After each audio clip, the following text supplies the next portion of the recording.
Well, it is Tuesday, so as always, we have Lee Williams of the Herald Tribune, gun writer, here with us. Thank you for being here. Thank you for having me. Yes, and I hear you have some news on the Sarasota Senate race to share with us. Right. I've never seen a race like this. It's Senate District 73, very contentious. There are 2 Democrats and 5 Republicans all running for the lone seat.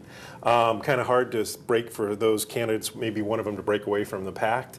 But this week we have an endorsement. NRA endorsed Representative Greg Stubbe. He's no stranger to gun owners in our region. He's sponsored campus carry. He's co-sponsored open carry. He's done a lot for gun owners. They've endorsed him and given him an A+ rating, which should separate him from the pack. It's kind of weird in this situation that NRA did endorse. There was another candidate with an A rating. Usually they don't have to endorse on something like that, but I'm sure they thought since Greg has done so much work in the state and introduced and co-sponsored so many pro-gun bills, they have to endorse. Right. And we had him on Gun Writer TV, which video that we'll be posting live today. Oh, okay. And real quick before we move on, where can people find that video? TheGunWriter.com, or they can go to Herald Tribune and scroll down. Okay. All right. So what else are you working on this week? Any interesting stuff? We've got something coming on some weird new rules from the ATF, Alcohol, Tobacco, Firearms, and Explosive. They like to kick out some new rules regardless of how they're going to impact the states.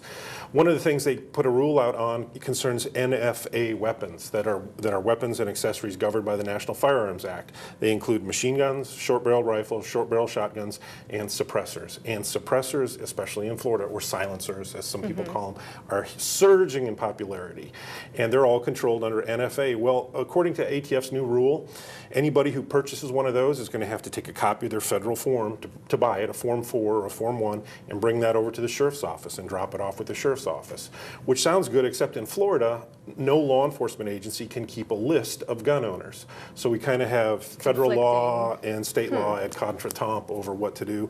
We'll be talking to sheriff's officials here in Sarasota County this week. I know sheriff's officials in other counties are trying to figure out how they comply with federal law without violating state law. Interesting. Yeah, and wildly popular devices too, and surging in popularity because you can use them for hunting.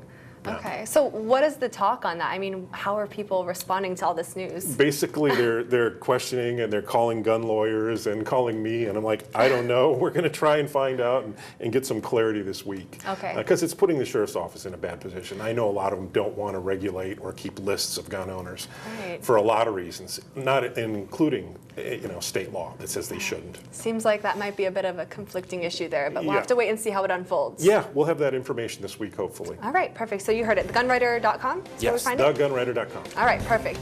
Well, thank you. This is Lee Williams. Thanks for joining us. We will be back with more right after the break. Stay with us.